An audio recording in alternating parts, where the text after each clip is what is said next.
हर हर महादेव। हार्दिक स्वागत करती हूँ आप लोग का अपने इस चैनल पर। महादेव जी की कृपा से आप लोग सकुशल अच्छे होंगे, मुझे पूर्ण विश्वास है महादेव जी पर। आज मैं सुनाने वाली हूँ प्रदोष व्रत की कथा। प्लीज़ आप लोग मेरे चैनल पर बने रहें, मेरे चैनल को सब्सक्राइब, वीडियो को लाइक कर दे। चलिए शुरू करती हूँ। इसके सुनने से मनोकामना पूरी होती है, घर पवित्र होते हैं, नवग्रह की शांति होती है। शनि प्रदोष की बहुत बड़ी महिमा है। इस दिन व्रत रहने से और शिव जी का अभिषेक करने से, अगर जो व्रत नहीं रह सके तो कोई बात नहीं, शिव जी का अभिषेक अच्छे तरह खूब विधिवत काला तिल और गुड़ से जल अभिषेक बनाकर, उसे अभिषेक मतलब जल बनाकर एक लोटिया कलश में काला तिल और गुड़ डालकर उससे शिव जी का अभिषेक करिए। इससे अनिष्ट ग्रह की शांति होती है, सौभाग्य बढ़ता है। शिव जी का अभिषेक करिए और कथा सुनिए। आज शनिदेव जी का भी पूजा विधिवत शनिवार को किया जाता है, तेल से शनिदेव जी का। ये सब करने से मनोकामना पूरी होती है, घर पवित्र होते हैं, घर में संकट नहीं आती, कलेश नहीं आता। चलिए मैं कथा शुरू कर रही हूँ। उसके पहले मैं विधि विधान बता दूँ। लिखा है विधि, लेकिन जरूर नहीं है आप लोग ये विधि से करें। मैं तो सुबह ही प्रदोष की पूजा कर लेती हूँ, 4 बजे भोर में उठ जाती हूँ और 5 बजे के अंदर से पूजा वूजा कर लेती हूँ। आप लोग अगर शाम को मैं आरती करती हूँ शिव जी का, अच्छे से भोग वोग लगा के आरती करती हूँ। लेकिन मैं विधि बता दे रही हूँ। विधि विधान सहित त्रयोदशी व्रत करने वाले को ब्रह्म मुहूर्त में उठकर नित्य कर्म से निर्मित होकर शंकर पार्वती का स्मरण करना चाहिए। व्रत वाले दिन भोजन नहीं करना चाहिए। सायंकाल को जब सूर्यास्त में घंटा भर शेष रह जाए तब स्नान आदि कर्मों से निर्मित होकर श्वेत वस्त्र धारण कर पूजन के स्थान पर स्वच्छ जल और गाय के गोबर से लीपकर मंडप को भलीभांति सजाकर 5 रंगों को मिलाकर अष्टदल कमल बनाकर कुशा के आसन पर पूर्व अथवा उत्तर दिशा के ओर मुख करके बैठे और भगवान शंकर पार्वती का पूजन करें। ओम नमः शिवाय मंत्र को जल चढ़ाए और श्रित फल अर्पण करें। सायकाल के समय पश्चात रात्रि आने से पूर्व दोनों समय के बीच जो समय होता है उसे प्रदोष व्रत कहते हैं। बता दी सफ़ेद वस्त्र लिखा है, लेकिन आदमीन बदे सफ़ेद वस्त्र हम लेडीज़ के लिए पीला पहन सकती हैं, ऑरेंज पहन सकती हैं, रेड भी पहन सकती हैं, हल्का गुलाबी पहन सकती हैं। हम तो लोग ऐसे पहनकर पूजा करते हैं शिव पार्वती माता का। हम सुबह ही उठकर भोर में उठ जाते हैं और सुबह ही शिव जी का अभिषेक करते। चलो कथा के बाद आगे मैं बताऊँगी कैसे पूजा की हूँ आज मैं प्रदोष का। और करने वाला मनुष्य सदा सुखी रहता है। इसके संपूर्ण पापों का नाश, इस व्रत के रहने से, इसके व्रत को करने से उसके संपूर्ण पापों का नाश होता है। इस व्रत से हो जाता है। इस व्रत के करने से विधवा स्त्रियों को धर्म की प्राप्ति होती है और सुहागन नारियों को सुहाग अटल रहता है। बंदी कारागार से छूट जाते हैं। जो स्त्री पुरुष जिस कामना को लेकर इस व्रत को करते हैं उनकी सभी कामनाएं देवादि महादेव जी पूरी करते हैं। सूत जी कहते हैं त्रयोदशी व्रत करने वाले को 100 गायों के दान का फल के बराबर प्राप्त होता है। इस व्रत को जो विधि विधान से करते हैं उसके सभी दुख दूर हो जाते हैं। प्रदोष व्रत करने वालों को लोगों को 11 त्रयोदशी या पूरे साल की 26 त्रयोदशी पूर्ण करने के बाद उद्यापन करना चाहिए। और मैं ये बता दूं प्रदोष बार परिचय। रवि प्रदोष आयु अग्रता के लिए रवि प्रदोष करना चाहिए। सोम प्रदोष अभिष्ट सिद्धि और हेतु सोम प्रदोष व्रत करें। मंगल प्रदोष रोग से मुक्ति और स्वास्थ्य हेतु मंगल प्रदोष व्रत करें। बुध प्रदोष स्वर्ग कामना सिद्धि के लिए बुध प्रदोष करें। बृहस्पति प्रदोष शत्रु विनाशक के लिए बृहस्पति प्रदोष करें। शुक्र सौभाग्य और स्त्री के समृद्धि के लिए शुक्र प्रदोष व्रत करें। शनि प्रदोष पुत्र प्राप्ति हेतु शनि प्रदोष व्रत करें। लिखने का तात्पर्य ये है कि शनि प्रदोष शुक्र प्रदोष बीच के नहीं करना चाहिए। लिखने का तात्पर्य है कि मतलब कि ये होता है, जिस दिन पड़ता है उसका ये फल मिलता है। लेकिन ये थोड़ी है कि आज शुक्रवार का हम शुक्रवार को पढ़े प्रदोष तभी रहे। नहीं, प्रदोष उठाना है तो कृष्ण पक्ष का शुक्ल पक्ष का दोनों ही रहे और दोनों व्रत जिस बार को पड़ जाए। मतलब कभी शुक्रवार को पड़ जाता है, कभी बृहस्पतिवार को पड़ जाता है, कभी मंगल। इसमें ये लिखा है त्रयोदशी के दिन जो बार पड़ता है उसी बार त्रयोदशी प्रदोष व्रत का पाठ करना चाहिए। इसलिए लिखा है जैसे मंगलवार को पड़ गया तो मंगलवार प्रदोष व्रत इसमें लिखा है तो करना चाहिए। आज शनि प्रदोष है तो आज मैं शनिवार के प्रदोष का व्रत कथा की बुक लेंगी तो उस बुक में हफ्ता भर एक प्रदोष व्रत की कथा लिखा है, करना चाहिए। तथा उस दिन की कथा, जिस दिन का प्रदोष पड़े उसी दिन का कथा सुननी चाहिए। रवि सोम शनि त्रयोदशी प्रदोष व्रत अवश्य करें, इससे अभिष्ट फल की प्राप्ति होती है। अब प्रदोष व्रत रह रहे हैं तो बीच में थोड़ी छोड़ना है कि आज मंगलवार पड़ गया प्रदोष व्रत है तो मैं नहीं रहूंगी। नहीं, प्रदोष व्रत उठाए तो कुछ साल तक उठाए। हम तो उठाए हूँ 1994 या 95 का मैं उठाई हूँ प्रदोष व्रत का, तब से अभी तक मैं कर रही हूँ प्रदोष व्रत। ये आप शिव जी का अभिषेक पूजा करिए। भगवान जो भी इष्ट आपके भगवान हो उसका पूजा विधिवत करना चाहिए। और जिस बार को जिस भगवान का परे उस भगवान, अगर आपके इष्ट देव कोई भी हो, लेकिन जिस बार को जिसे आज प्रदोष है शिव जी का विधिवत अभिषेक पूजा करना चाहिए। दुख रूपी इस माया संसार में अगर कोई बचना चाहता है तो केवल नाम का ही सहारा ले लो, अन्यथा कोई सहारा नहीं है। आजकल लोग दुख से बचने के लिए संसार की ओर भागते हैं, जहाँ पर दुखी ही दुख है। सच्ची मानो संसार की ओर नहीं, बल्कि संसार से दूर भागे के अलावा और न भागकर आप प्रभु के चरणों में आश्रय ले ले तो निश्चिंत ही दुख दूर होगी। चाहे जो भी इष्ट हो आपके, आप उसी के शरण में जाइए और जो बार परे त्योहार परे उनका भी मनाइए। दोस्तों, मैं शुरू कर रही हूँ कथा।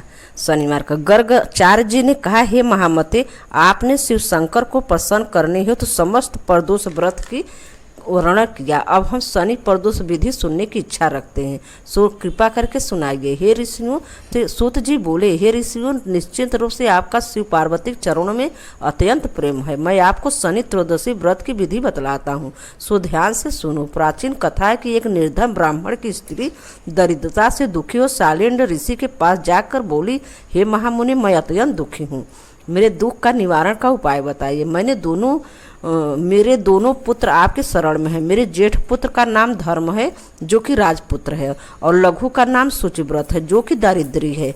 आप ही हमारा उद्धार कर सकते हैं। इतनी बात सुन ऋषि ने शिव प्रदोष व्रत करने के लिए कहा। तीनों प्राणी प्रदोष व्रत करने लगे। कुछ समय पश्चात प्रदोष व्रत आया तो तीनों ने व्रत का संकल्प लिया। छोटा लड़का, जिसका नाम शुचिव्रत था, एक तालाब पर स्नान करने को गया। उसे मार्ग में स्वर्ण कलश भरा भरपूर मिला। को लेकर वह घर आया। प्रसन्न हो माता से कहा कि हे माँ, यह धन मार्ग में प्राप्त हुआ है। माता ने धन देकर शिव महिमा का वर्णन किया। राजपुत्र को अपने पास बुलाकर बोली, देखो पुत्र, यह धन हमें शिव जी की कृपा से प्राप्त हुआ है, अतः प्रसाद के रूप में दोनों पुत्र आधा आधा बांट लो। माता का वचन सुनो। राजपुत्र ने शिव पार्वती का ध्यान किया और बोला, पूज्य, यह धन आपके पुत्र का ही है, मैं इसका अधिकारी नहीं हूँ। पार्वती शंकर भगवान हम और पार्वती माता जब हमें देंगे तब लूँगा। इतना कथा कहकर राजपुत्र शंकर जी के पूजा में लग गया। एक दिन दोनों भाइयों का प्रदेश भ्रमण का विचार हुआ। वहाँ अनेक गंधर्व कन्याओं को क्रीड़ा करते हुए देख शुचिव्रत ने कहा, भैया, अब हमें इससे आगे नहीं जाना चाहिए। इतना वचन कह शुचिव्रत उसी स्थान पर बैठ गया, परंतु राजपुत्र अकेले ही स्त्रियों के बीच जा पहुंचा।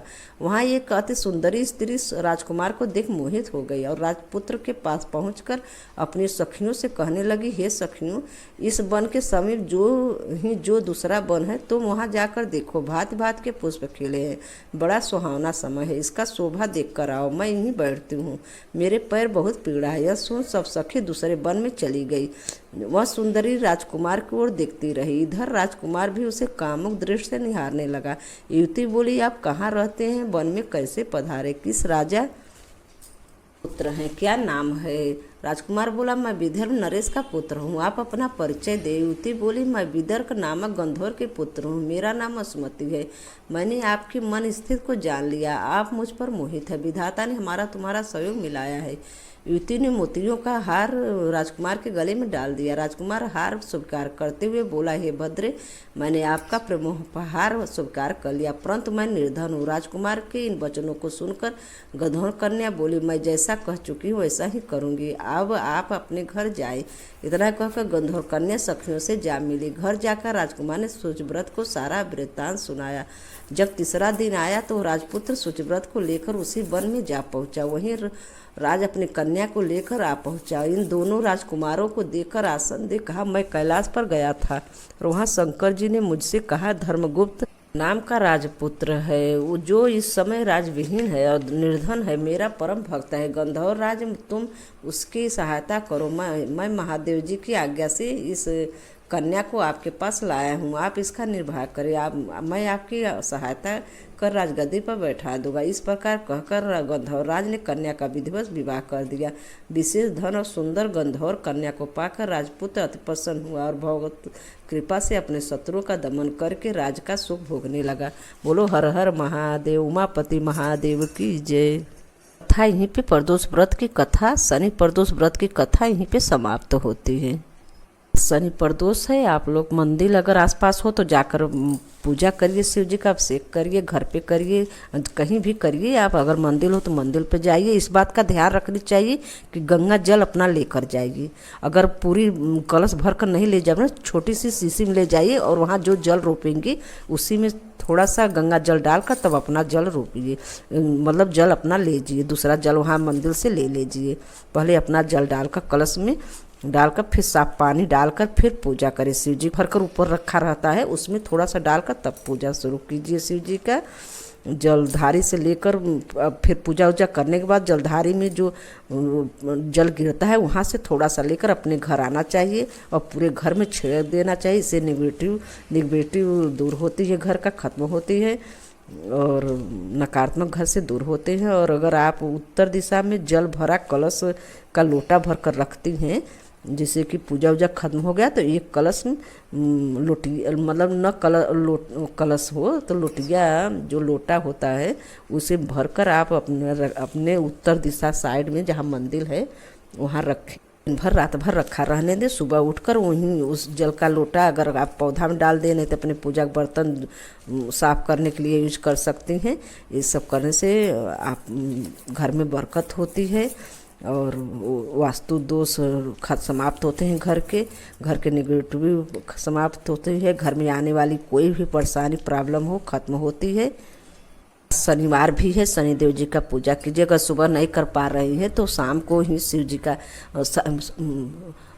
आज शनिवार है मतलब शनिदेव जी का पूजा करिए। अगर सुबह नहीं कर पा रहे हैं शनि शाम को जाइए, शनिदेव जी के तेल अर्पित करिए, हनुमान जी का उपासना करनी चाहिए शनिदेव जी कृपा पाने के लिए। और मतलब कौवा को भी सरसों का तेल लगाकर रोटी में सरसों का तेल लगाकर उसमें गुड़ थोड़ा सा रखकर छत पर रखें कौवा के लिए, इससे भी शनि शांत होते हैं। मछली और पशुओं को दाना देना, पानी चारा खिला सकते हैं, कुत्ता और को रोटी डालें, इससे शनिदेव प्रसन्न होते हैं। शनिवार के दिन मांस मदिरा का सेवन सख्त परहेज है, नहीं करना चाहिए, इससे बहुत घर में परेशानी आती है।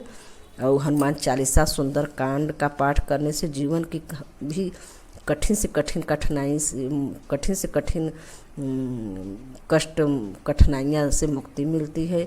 शनिवार के दिन काले उड़द की दाल, सरसों का तेल, काला रंग का वस्त्र दान करने से बेहद शुभ होता है। शनिदेव की प्रसन्न करने के लिए काला फूल चढ़ाए, नीला वाला जो फूल आता है वो नीला काला फूल चढ़ाए, काले कुत्ते को रोटी डाले, काले घोड़े के नाल या नाव से लगी कील के बना छल्ला धारण करे। शनिवार के भी उपाय करना चाहिए। आ रहा है शनि जन्मोत्सव, आ रहा है, किस दिन है भैया? कल नहीं, यानी सोमवार को सुमति अमावस्या है, उसके सुबह 10 बजे 27 मई को शनि जो होता है, शनि जन्मोत्सव है। आप लोग शनि जी को मीठा चढ़ाइए, तेल चढ़ाइए, काला कपड़ा चढ़ाइए, शनिदेव का पूजा अभिषेक करिए। और सोमवार को नहीं है, मंगलवार को है, 27 मई को। सुबह ही उठे थे आज, समझे 3 बजे ही उठ गए थे और जल्दी पूरे घर की सफाई की। और सफाई करने के बाद मंजन दातुन उतुन वगैरह नहा धोकर करके मैं थोड़ी सी मंदिर की सफाई की। नहाने के बाद और धूप बत्ती जलाकर मैं भागी मंदिर शिव जी का मंदिर मेरे पास में हरियाणा बाबा मंदिर है, मैं वहाँ गई। और कल का मैं गई थी मार्केट थोड़ा सामान लेने, तो ऊख का रस सब निकालते हैं मार्केट में, मैं हूँ कॉलोनी में मेरे, तो मैं ऊख का रस लाकर मैं फ्रिज में रखी थी, वही ले गई, उसी से अभिषेक की। गन्ने के रस से अभिषेक करने से शिव जी प्रसन्न होते हैं। इस बार मैं सोमवार और शनिवार को जाती हूँ शिव जी के मंदिर, अगर बीच में समय मिला तो जाती हूँ, लेकिन शनिवार और सोमवार को नियम से जाती हूँ। भोर में ही उठ जाती हूँ, 5 बजे मैं वहाँ मंदिर पहुँच जाती हूँ। अगर बहुत ज़्यादा लेट हुआ तो 5:30, और फिर आती हूँ यहाँ पे, अगर दीपक एक जला देती हूँ, धूप बत्ती मंदिर में जला के मैं चली जाती हूँ, लोटिया पानी में भर के अच्छे से साफ़ सुफ करके मंदिर, फिर जाते आती हूँ तो फिर यहाँ पे पूजा करती हूँ। फिर मैं रोज़ का पूजा की, आज की बात बता रही हूँ, रोज मैं मंदिर गई तो वहाँ अभिषेक उभिषेक की, शिव जी का पूजा अभिषेक करने के बाद अगल बगल में हनुमान जी का मंदिर है, काली माता का मंदिर है, ये सब थोड़ा थोड़ा मैं पूजा की। फिर भैरव बाबा का दीपक जलाई, हनुमान जी को दीपक जलाई, ये सब जलाकर शनि देव जी का है वो था शिला है और पीपल के पेड़ थे, पीपल को जल दिया, शनि देव जी को दीपक जलाई, शनि जी को तेल अर्पित की। मैं इसे पूजा उजा करके फिर घर पे आए तो विधिवत शिव जी का पहले रोज सूर्य नारायण को जल दिया और फिर जल उल देकर तुलसी माता को पूजा करे, नीम का पेड़ लगाई हूँ, शीतला माता की पूजा की। फिर नीचे आए तो रोज के मंदिर में जो पूजा करती हूँ 10 मिनट वहाँ पूजा करने के बाद मैं विधिवत शिव जी का, फिर मैं तो वहाँ पे विधिवत अभिषेक उसे करके आई ही थी, लेकिन वहाँ माला भी मैं कर ली थी, बैठ कर 5 माला कर ली थी। और वहाँ इसके बाद मैं यहाँ पे आई तो पूजा की हूँ। मैं वहीं स्क्रीन पर आप लोग को आज दिखाऊंगी, मैं पूजा की हूँ, ये फ़ोटो खींच कर लगा दे रही हूँ, स्क्रीन पे चलेगा। और जल्दी जल्दी मैं पाठ कर ली, माला तो मैं मंदिर में ही कर ली थी बैठकर। और ज़्यादा भोर में जाते हैं तो आराम से पूजा कर लेते हैं, थोड़ा लेट हो जाता है, मैं भोर में इसलिए जाती हूँ, लेट हो जाता है, पुजारी बैठ जाते हैं और बहुत ज़्यादा भीड़ रहता है मंदिर में तो कोई पूजा पाठ भी नहीं कर पाते। और ऐसे सुबह जाते 5-6 लोग, केवल ज़्यादा ऐसे सब आते जाते रहते हैं, भीड़ नहीं रहता। तो मैं आराम से पूजा कर ली और माला भी कर ली। यहाँ पे आई मैं पूजा उजा करके आरती हवन की, हवन करने के बाद आरती कर ले। माला तो मैं पहले ही कर चुकी थी, फिर भी 1-2 माला मैं की, शिव पार्वती नमः, ओम शिव पार्वती नमः वाला मैं, ओम शिव पार्वती प्रिय नमः, ये वाली माला मैं 2 नहीं की थी, मैं कर ली। और इसके बाद मेरा पूजा समाप्त हो गया। मैं सोचा प्रदोष का व्रत की कथा आप लोग को पोस्ट कर दूँ बनाकर, इसे मैं आज लेट हो गया मुझे। और सोमवती अमावस्या के फेरी है, बट सावित्री व्रत का है पूजा, बहुत ही समय काम है इस समय हम लोग, फिर भी मैं समय निकाल कर आप लोग को कथा पोस्ट कर रही हूँ, आप लोग सुनिएगा। और प्लीज़ मेरे चैनल को सब्सक्राइब, वीडियो को लाइक कर दें। मैं दिखाती लाइव, मैं सुबह उठती हूँ मैं क्या क्या करती हूँ, आप लोग प्लीज़ मेरे चैनल को सब्सक्राइब, वीडियो को लाइक कर दें। मेरी बात कथा आप लोग को कैसी लगी आप लोग कमेंट में बताइएगा। हर हर महादेव, ओम नमः शिवाय, शिव पार्वती प्रिय नमः, ओम शिव पार्वती प्रिय नमः। धन्यवाद।